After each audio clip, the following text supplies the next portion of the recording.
Last lecture में हमने Joule Thomson effect for perfect gas और आइडियल गैस किया था कि आइडियल गैस के लिए हमारे पास जूल थॉमसन इफेक्ट क्या होता है। लेकिन अब हम करेंगे कि हमारे पास जो रियल गैस होती है उसके लिए जूल थॉमसन इफेक्ट हमारे पास क्या होता है। तो जैसा कि आपको पता है कि हमारे पास जो रियल गैस इक्वेशन होती है जिसको हम वैन डर वाल इक्वेशन भी बोलते हैं, रियल गैस इक्वेशन हमारे पास जो होती है वो हमारे पास होती है P प्लस ए बटा V square plus V minus B equal to R T. और यहाँ पे ये जो स्मॉल ए और स्मॉल बी हैं इनको हम वैन डर वाल कांस्टेंट बोलते हैं। तो एक तरह से प्रेशर में करेक्शन हमारे पास होती है, वॉल्यूम में हमारे पास जो करेक्शन होती है इसको हम वैन डर वाल इक्वेशन भी बोलते हैं और रियल गैस इक्वेशन भी यहाँ पे बोलते हैं। तो रियल गैस हमारे पास वो होती है जिसमें जो कि एग्जैक्ट हमारे पास हम डेली लाइफ में कोई भी गैस देखते हैं उसको हम रियल गैस बोलते हैं। लेकिन आइडियल गैस हमारे पास वो ऐसी गैस होती है जिसमें हम कुछ चीज़ें आइडियल वे में कंसीडर करते हैं। जैसे हम बोलते हैं कि मॉलिक्यूल के बीच में आइडियल गैस के केस में इंटरेक्शन नहीं होती, लेकिन रियल गैस में इंटरेक्शन मॉलिक्यूल्स के बीच में हमारे पास होती है। तो इस तरह से हमारे पास जो है आपकी रियल गैस की इक्वेशन होती है, इसको हम ओपन कर सकते हैं। तो ए हमारे पास यहाँ पे बनेगी पीवी, इसको इसके साथ मल्टीप्लाई कर दिया, इसको इसके साथ मल्टीप्लाई कर दिया तो माइनस पीवी और प्लस ए बटा बी और माइनस बी ए बटा V square equal to R T. तो ये चार क्वांटिटी को आपस में यहाँ पे मल्टीप्लाई करके हमारे पास जो है ये वाली इक्वेशन यहाँ पे बनेगी। फिर हम इसमें बोलते हैं कि हमारे पास जो वी स्क्वायर है that is very very greater than A B. जो ए और बी होते हैं इनकी वैल्यू काफी कम होती है जिनको हम वैन डर वाल कांस्टेंट बोलते हैं as compare to volume of the gas. तो जो हम गैस ले रहे हैं जितने वॉल्यूम में हम उसको लेते हैं वो वॉल्यूम आपका काफी ज्यादा होता है as compare to value of this A and B. तो इसलिए वॉल्यूम का स्क्वायर अगर हम लेंगे तो वो वॉल्यूम का स्क्वायर और भी ज्यादा होगा as compare to A B. तो इसलिए हम क्या कर सकते हैं कि यहाँ पे ये वाली जो टर्म है इसको हम यहाँ पे नेग्लेक्ट कर सकते हैं, क्योंकि हम क्या बोल रहे हैं कि V square is very very much greater than B A. तो इसकी वैल्यू काफी ज्यादा है, जैसे इसकी वैल्यू 1 लाख होगी तो इसकी 1 होगी, तो इसलिए इनकी जो रेशो है लगभग 0 के बराबर होती है। तो इसलिए हम इसको यहाँ पे नेग्लेक्ट कर सकते हैं। तो नेग्लेक्ट जब हम इसको करेंगे तो यहाँ पे हमारे पास यही रह जाएगा पीवी माइनस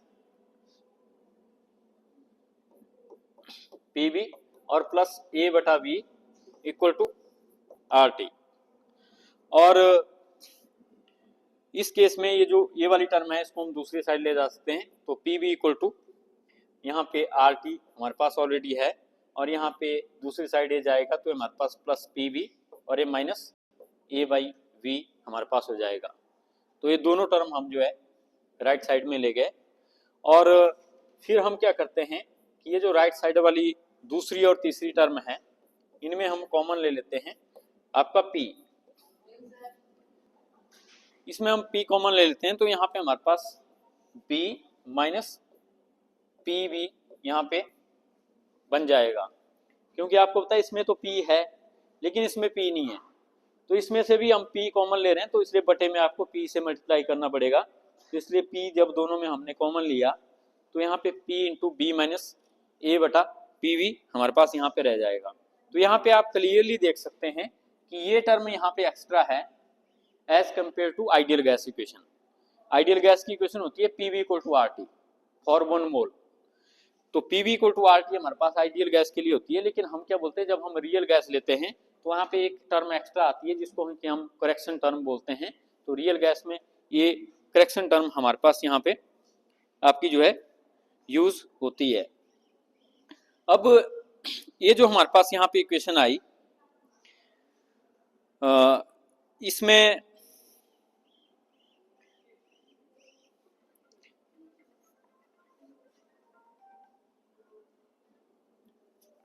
इसको हम जो है डिफरेंशिएट करते हैं।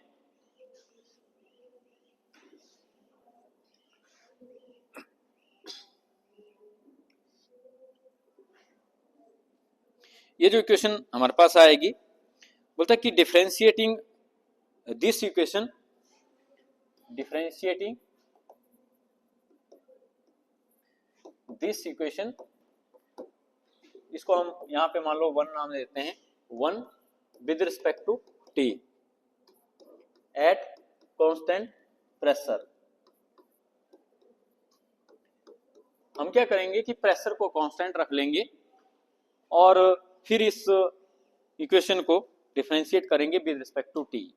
तो मतलब जहां पे भी प्रेशर है, प्रेशर का मतलब कांस्टेंट, और कांस्टेंट का डेरिवेटिव हमेशा 0 हमारे पास होता है। तो इसलिए जब हम इसको डिफरेंशिएट करेंगे तो लेफ्ट साइड में हमारे पास यहाँ पे बनेगा P into curly V by curly T at P, क्योंकि P तो कांस्टेंट है, इसको हम यहाँ पे एज इट इज लिखेंगे, लेकिन V को हमने with respect to T differentiate करना है। तो ये हमारे पास curly V upon curly T, और प्रेशर को हम कांस्टेंट रख रहे हैं, इसलिए मैंने यहाँ पे बाहर क्या ले लिया, P नोटेशन ले ली कि प्रेशर कांस्टेंट है। तो ये हमारे पास लेफ्ट साइड बनी, और राइट साइड को अगर हम देखते हैं तो यहाँ पे हमारे पास सिर्फ R ही बचेगा, क्योंकि R कांस्टेंट है और T का derivative with respect to T वो हमारे पास 1 होगा, तो इसलिए यहाँ पे सिर्फ R ही हमारे पास बचेगा। और नेक्स्ट हमारे पास जो टर्म है वो बनेगी PB। और आपको पता है कि PB दोनों ही कांस्टेंट है। P हमारे पास हम बोले कि प्रेशर कांस्टेंट है, और B हमारे पास वंडरवाल कांस्टेंट है, और कांस्टेंट इनटू कांस्टेंट भी एक कांस्टेंट होता है, तो इसलिए इसका डेरिवेटिव हमारे पास जो 0 आएगा। और फिर बची लास्ट टर्म आपकी क्या बचेगी, माइनस A बाई V। यहाँ पे सिर्फ माइनस A बाई V बचेगा, क्योंकि P से P हमारे पास जो कैंसिल हो जाएगा, माइनस A बाई V।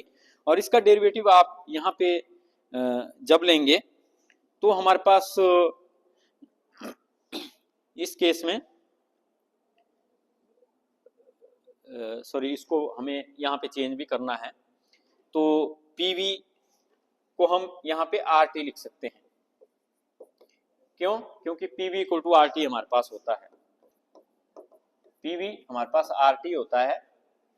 अगर हम यहाँ पे आइडियल गैस की इक्वेशन लेते हैं तो PV को हम यहाँ पे RT कंसीडर कर सकते हैं। जब हम RT कंसीडर करेंगे तो यहाँ पे हमारे पास R एंड T हमारे पास आ जाएगा। तो इस इक्वेशन को हम मॉडिफाई कर सकते हैं यहाँ पे कि ये हमारे पास जो PV था, इसकी जगह मैंने यहाँ पे RT लिख दिया। अब हम इसको डिफरेंशिएट करते हैं, तो डिफरेंशिएट करेंगे तो यहाँ पे माइनस 1 बाई टी है, और माइनस 1 बाई टी का डेरिवेटिव हमारे पास कितना होगा, प्लस 1 बाई टी का square. T raise power minus 1 का डेरिवेटिव क्या होता है, अगर हम इसको यहाँ पे निकालते हैं तो ये हो जाएगा minus 1 T raise power minus 2, और उसको हम क्या लिख सकते हैं, माइनस 1 बाई टी स्क्वायर। तो यहाँ पे माइनस आपका ऑलरेडी है, लेकिन जब हमने इसका डेरिवेटिव लिया तो माइनस माइनस हमारे पास जो है प्लस यहाँ पे हो जाएगा। तो यहाँ पे हमारे पास जो बचेगा वो हमारे पास आ जाएगा A अपॉन R और P बाई टी स्क्वायर। तो PV है, P बाई R है हमारे पास, तो P बाई R आ गया, A ऊपर है, और माइनस 1 बाई टी का derivative minus 1 by T square, तो ये हमारे पास यहाँ पे प्लस 1 बाई टी स्क्वायर यहाँ पे हमारे पास बनेगा। तो ये हमारे पास यहाँ पे इसकी वैल्यू यहाँ पे आ गई। तो ये हमारे पास इसका डेरिवेटिव आपका बनेगा। अब हम बात करेंगे जूल थॉम्सन इफेक्ट की इसमें, क्योंकि इस इक्वेशन का यूज हमने जूल थॉम्सन इफेक्ट में करना है। तो हमने पढ़ा है कि जो हमारे पास mathematical relation for Joule Thomson effect हमारे पास होता है, वो हमारे पास होता है dt equal to v by C P T alpha minus 1 into D P. ये हमारे पास जूल थॉम्सन इफेक्ट था। जूल थॉम्सन इफेक्ट क्या बोलता है कि जब प्रेशर में हमारे पास डिफरेंस होता है तो चेंज इन टेम्परेचर हमें वहाँ पे देखने को मिलता है। तो ये हमने पहले जूल थॉम्सन इफेक्ट वहाँ पे निकाला हुआ है, और हमने इसके 3 केस भी डिस्कस किए थे कि T alpha minus 1 is less than 0, T alpha minus 1 is equal to 0, T alpha minus 1 is greater than 0। तो तब हम चेंज इन टेम्परेचर देखते हैं, तो हम क्या बोलते हैं कि चेंज इन टेम्परेचर डिपेंड करता है आपके पास टी अल्फा माइनस 1 की वैल्यू पे, क्योंकि जो डीपी होता है वो तो हमेशा ही नेगेटिव होता है। ये हमने लास्ट लेक्चर में डिस्कस किया था कि जो गैस होती है जब एक्सपैंड होती है तो कूल तो होती ही होती है, मतलब उसका टेम्परेचर उसका एक्सपैंड होती है तो उसका प्रेशर कम होता है। तो प्रेशर हमेशा ही डिक्रीज होता है कि गैस का जब वो एक्सपैंड होती है, जब वो पोर्स प्लग में से पास करती है तो एक्सपैंड होती है, तो एक्सपैंड होने पर प्रेशर कम हो जाता है, तो ये डीपी नेगेटिव होता है। तो ये हमेशा नेगेटिव होता है, लेकिन इस पे डिपेंड करता है कि जब ये टी अल्फा माइनस 1 पॉजिटिव होगा तो ये नेगेटिव है तो डी टी नेगेटिव आएगा। तो जब ये हमारे पास टी अल्फा माइनस 1 जीरो होगा तो उस केस में डी टी जीरो आएगा। और जब टी अल्फा माइनस 1 हमारे पास ग्रेटर देन जीरो होगा तो उस केस में नेगेटिव इंटू प्लस, तो डी टी हमारे पास जो है नेगेटिव आएगा। तो इस तरह से हम टी अल्फा माइनस 1 से डी टी को डिसाइड कर सकते हैं कि टी टी पॉजिटिव होगा, नेगेटिव होगा या जीरो हमारे पास यहाँ पे होगा। तो ये हमने यहाँ पे ऑलरेडी देखा हुआ है। फिर हमने बात की थी कि हमारे पास जो कोफिशिएंट ऑफ वॉल्यूम एक्सपेंशन हमारे पास होता है वो हमारे पास होता है 1/v और करली v upon curly t eight constant pressure. इसको हम कोफिशिएंट ऑफ वॉल्यूम एक्सपेंशन यहाँ पे बोलते हैं। तो इसलिए जब हम यहाँ पे इस अल्फा की वैल्यू पुट करते हैं तो जो dt है हमारे पास वो यहाँ पे बनेगा हमारे पास 1/cp और t into curly v by curly t eight constant pressure और माइनस v इंटू डी। तो यहाँ पे मैंने क्या किया कि इस v को भी यहाँ पे मल्टीप्लाई कर दिया अंदर और साथ में अल्फा भी यहाँ पे लिख लिया। तो इस तरह से भी हम कर सकते हैं, जैसे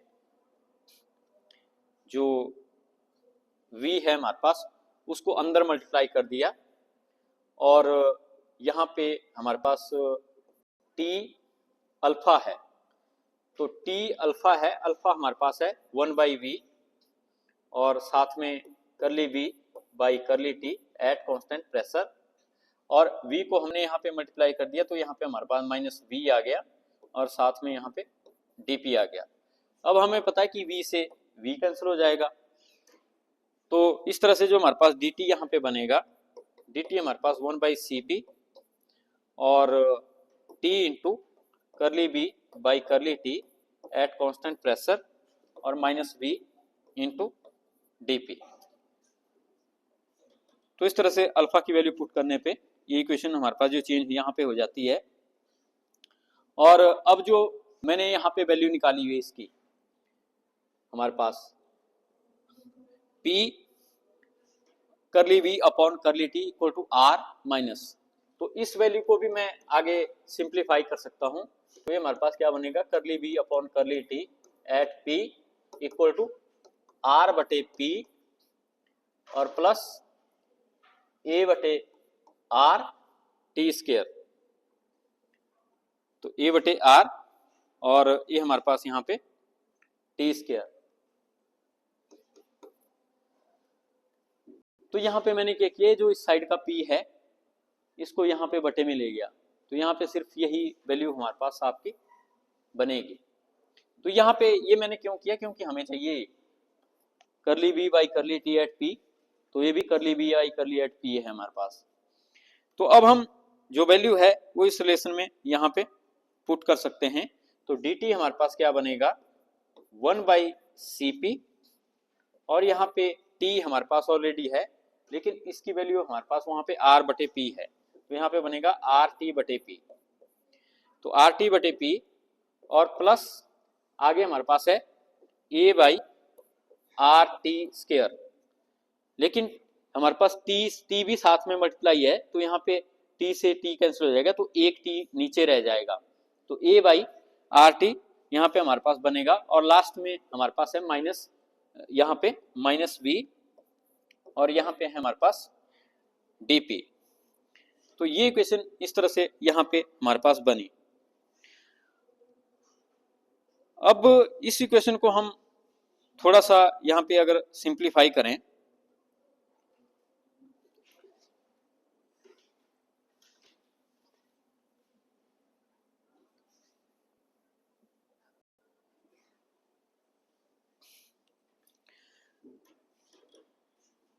बोलता है कि हमारे पास जो पीवी है वो हमारे पास होता है R T plus P into B minus A by R T, ये हमने पहले निकाला हुआ है। तो अगर यहां से हम v की वैल्यू निकालते हैं तो v हमारे पास यहाँ पे आ जाएगा आर टी बटा पी, आर टी बटा पी और plus b minus A by R T. तो ये यहाँ पे v की वैल्यू हमारे पास आपकी जो है आ जाएगी v की वैल्यू, क्योंकि इस इक्वेशन में अगर आप देखते हैं तो यहाँ पे हमारे पास जो है v की वैल्यू है, तो वो हम यहाँ पे पुट कर सकते हैं। तो इसलिए जब हम इस इक्वेशन में ये वैल्यू पुट करेंगे तो जो हमारे पास dt है वो हमारे पास यहाँ पे बनेगा 1/Cp, और ये जो हमारे पास R T plus A by R T हमारे पास बनेगा इस इक्वेशन में से, तो ये हमारे पास बनेगा v minus B minus A by R T, और साथ में यहाँ पे a बाई आर टी और माइनस v, और बाहर हमारे पास जो dp है, तो ये इक्वेशन हमारे पास यहाँ पे बनेगी। अब ये जो प्लस v है और ये माइनस v है, ये आपका यहाँ पे कैंसिल हो जाएगा, और यहाँ पे जो dt हमारे पास बचेगा, dt की वैल्यू हमारे पास 1/Cp, और यहाँ पे हमारे पास 2a बाई आर टी और माइनस पी इंटू डी, ये हमारे पास रह जाएगा, क्योंकि ये है minus into minus plus A by R T और ये plus A by R T, तो ये हो गया हमारे पास 2a बाई आर टी और साथ में यहाँ पे minus B into D P. तो ये बना चेंज इन टेम्परेचर, लेकिन ये जो चेंज इन टेम्परेचर है ये है इन केस ऑफ रियल गैस। जो पहले हमारे पास एक्सप्रेशन आया था वो था हमारे पास in case of ideal gas, तो हम क्या बोलेंगे कि it is the change in temperature in case of real gas. तो रियल गैस के केस में ये हमारे पास एक्सप्रेशन है। तो बोलता है इसमें भी हमारे पास जो कुछ अब स्पेशल केस हैं आपके, जैसे हमने वहां पे स्पेशल केस किए थे, तो यहां भी हमारे पास जो है स्पेशल केस है। तो हमें पता है कि जूल थॉम्सन इफेक्ट में डीपी हमेशा ही नेगेटिव होता है, ये चीज मैंने अभी भी डिस्कस की कि since DP is negative in joule Thomson effect,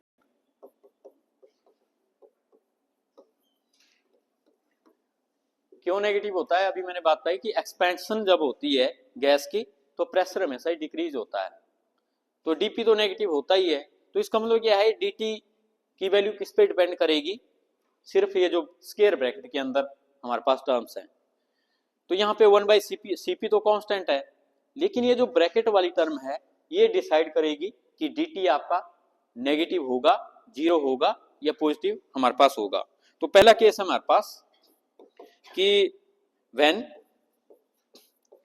2a by RT minus b is greater than 0, अगर ये हमारे पास जो ग्रेटर देन 0 है तो उस केस में हम क्या बोलेंगे कि dt हमारे पास जो है नेगेटिव होगा। तो अगर ये ग्रेटर देन 0 होगा it implies 2a by RT will greater than b। तो ये जो माइनस बी हमने यहाँ पे लिखा हुआ है इसको हम दूसरी साइड भी ले जा सकते हैं। तो हम क्या बोलेंगे कि when 2a by RT minus b is greater than 0 means 2a by RT is greater than b, और इस ये जो हमारे पास रिलेशन आया यहाँ पे,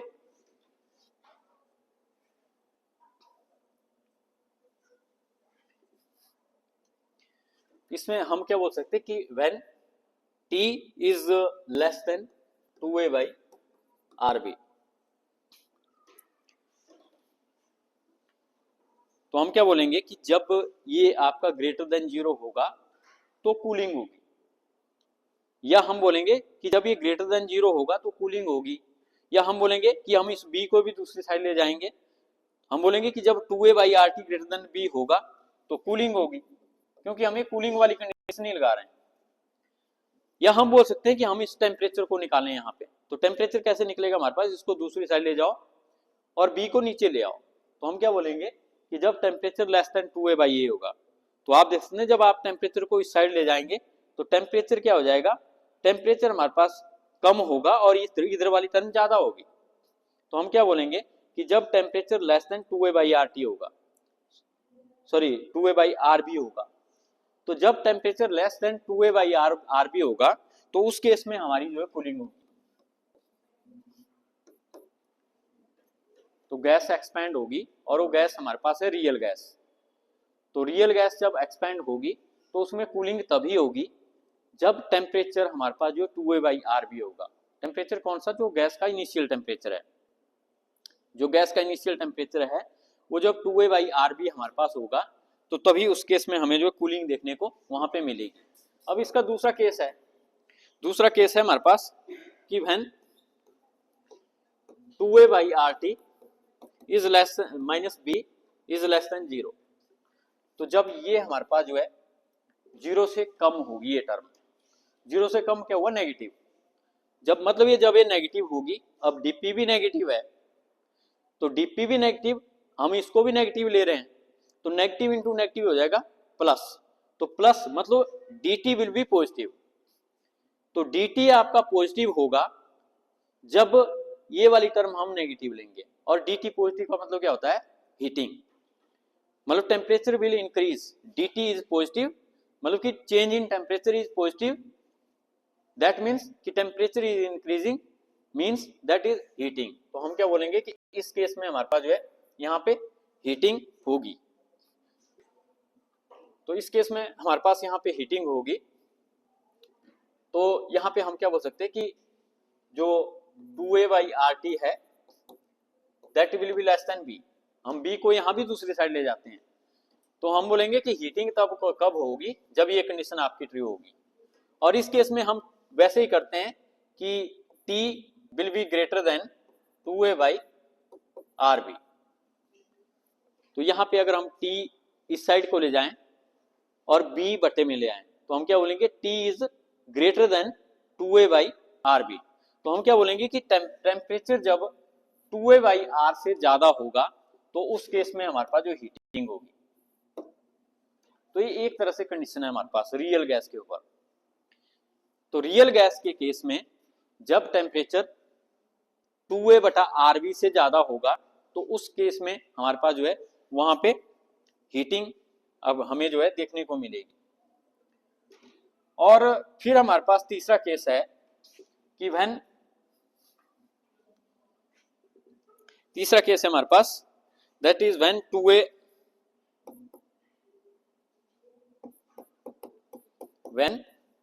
2a/RT minus b equal to 0, तो उस केस में हम बोल सकते हैं कि then dt will be equal to 0।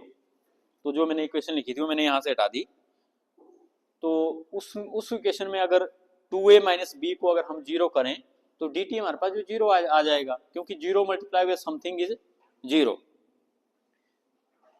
तो इसलिए जो गैस होगी ना तो हीट होगी, हम क्या बोलेंगे कि नाइदर हीटिंग नॉर कूलिंग,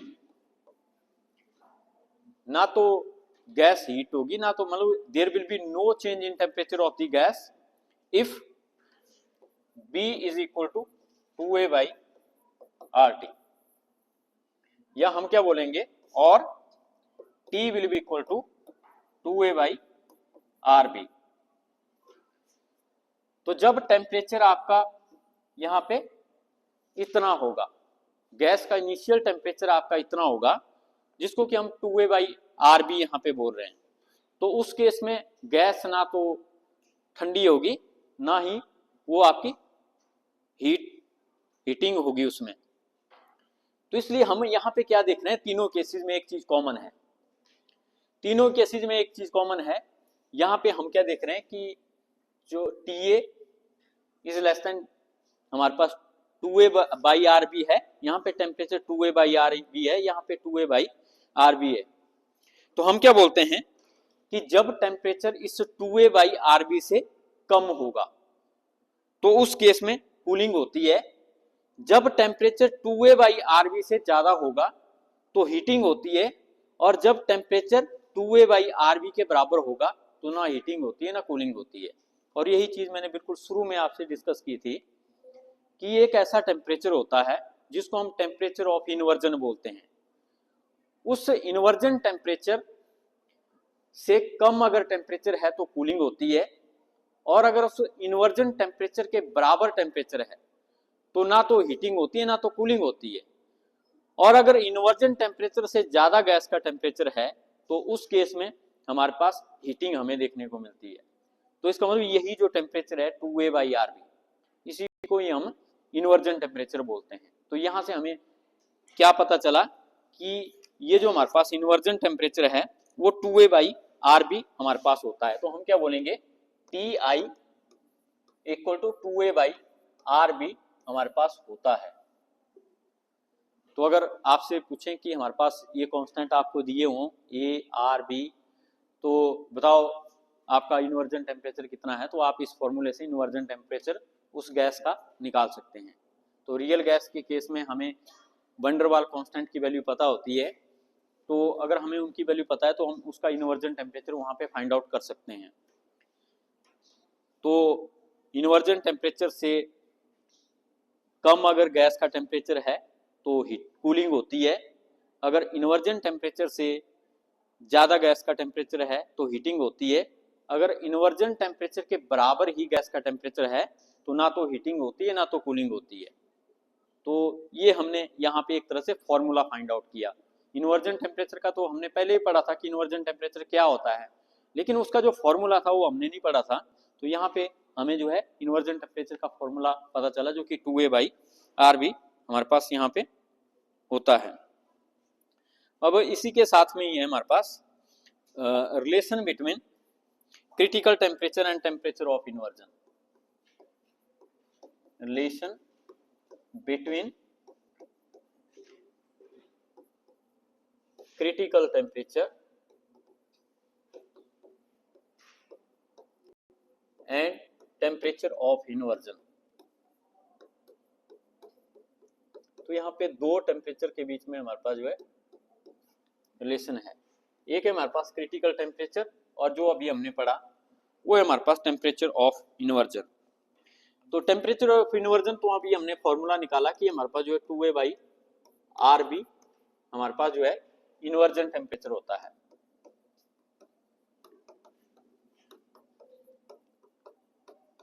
ये हमारे पास इन्वर्जन टेम्परेचर होता है। और दूसरा हमारे पास होता है क्रिटिकल टेम्परेचर। अगर हम क्रिटिकल टेम्परेचर को डिफाइन करते हैं तो बोलता है कि क्रिटिकल टेम्परेचर वो टेम्परेचर होता है एबव विच एक गैस कांट बी लिक्विफाइड। अगर हमारे पास कोई गैस है, उस गैस को हम लिक्विड बना सकते हैं। तो जैसे हमारे पास अगर हम फॉर एग्जांपल लें वाटर वेपर्स का, वाटर वेपर को हम लिक्विड बना सकते हैं 100 डिग्री से नीचे, क्योंकि 100 डिग्री पे बॉयल होता है और उसके ऊपर उसके वेपर बन जाते हैं। तो लेकिन जब 100 से ऊपर का टेम्परेचर होगा तो हम वाटर वेपर को लिक्विफाई नहीं कर सकते, उसको लिक्विड नहीं बना सकते। तो क्रिटिकल टेम्परेचर वो टेम्परेचर होता है जिस टेम्परेचर के ऊपर हम उस गैस को लिक्विफाई नहीं कर सकते, उसका लिक्विड नहीं बना सकते। तो ऐसे टेम्परेचर को हम क्रिटिकल टेम्परेचर यहाँ पे बोलते हैं। और जो क्रिटिकल टेम्परेचर का हमारे पास रिलेशन होता है, ये आप फिजिकल केमिस्ट्री में पढ़ते हैं, ये हमारे पास 8a/27 RB हमारे पास होता है। तो इसमें भी इन्हीं कांस्टेंट का हमारे पास रोल होता है ए और बी का। तो बोलता है अब ये जो दोनों को अगर हम डिवाइड कर दें तो हम इनके बीच का रिलेशन यहाँ पे निकाल सकते हैं, Ti/TC। तो Ti है हमारे पास 2a/RB, और जो TC है वो है हमारे पास 8a/27 RB। और इसको हम किस तरह से लिख सकते हैं, 2a/RB मल्टीप्लाई बाय 27 RB और डिवाइडेड बाय 8a। तो यहाँ पे देख सकते हैं कि RB से RB कैंसल, A से A कैंसल, और यहाँ पे 2 से हमारे पास जो है 4 कैंसल। तो यहाँ पे हमारे पास कितना बचा, 27/4 और 27/4 ये हमारे पास बचा, और इसको हम निकालते हैं तो हमारे पास 6.75 हमारे पास आता है। तो इसलिए हम क्या बोल सकते हैं कि जो टी आई हमारे पास यहाँ पे बनेगा वो बनेगा 6.75 मल्टीप्लाई बाई टी सी। तो ये रिलेशन हमारे पास होता है इन्वर्जन टेम्परेचर और क्रिटिकल इन्वर्जन क्रिटिकल टेम्परेचर के बीच में रिलेशन। तो इस तरह से ये रिलेशन हम यहाँ पे लेते हैं। और अगर हम बात करते हैं जो आपका बॉयल्स टेम्परेचर है, तो अगर हम बॉयल टेम्परेचर की बात करें तो उसके लिए भी हमारे पास रिलेशन होता है, और टी बी हमारे पास होता है A divided by R B. तो इसका भी हम इन्वर्जन टेम्परेचर के साथ रिलेशन निकाल सकते हैं। हमें पता है कि टी आई जो है 2A बटा आर बी होता है। तो अगर हमने बॉयल टेम्परेचर के साथ भी इसका रिलेशन निकालना है तो दोनों को हम डिवाइड कर देंगे, टी आई बटा टी बी। तो ए भी हमारे पास 2A बटा आर बी और बटा ए बटा आर बी। तो ये भी हमारे पास सिमिलर वे में यहाँ पे 2 टाइम आर बी से आर बी कैंसिल हो जाएगा, ए से ए कैंसिल हो जाएगा। तो यहाँ पे T I will be equal to 2 time T B. तो इसलिए हम क्या बोलेंगे कि इन्वर्जन टेम्परेचर जो है बॉयल टेम्परेचर से 2 टाइम्स ज़्यादा होता है। तो इस तरह से ये हमारे पास इन्वर्जन टेम्परेचर और बॉयल टेम्परेचर के बीच का रिलेशन है। और ये इधर को हमारे पास जो है क्रिटिकल टेम्परेचर और इन्वर्जन टेम्परेचर के बीच का हमारे पास जो है रिलेशन है। तो इस तरह से ये था हमारे पास Joule Thomson effect for the real gas और वैन डर वाल गैस। तो ये क्वेश्चन पेपर में पूछे जाते हैं दोनों में से कोई भी, या आपके पास जो परफेक्ट गैस या रियल गैस के लिए जो हमने पिछले कल किया था वो वाला रिलेशन, या ये जूल थॉम्सन इफेक्ट या रियल गैस ये वाला हमारे पास जो रिलेशन। तो इसके बाद नेक्स्ट हम करेंगे deviation of real gases from Boyle's law and existence of intermolecular forces. तो इसको हम कल करते हैं।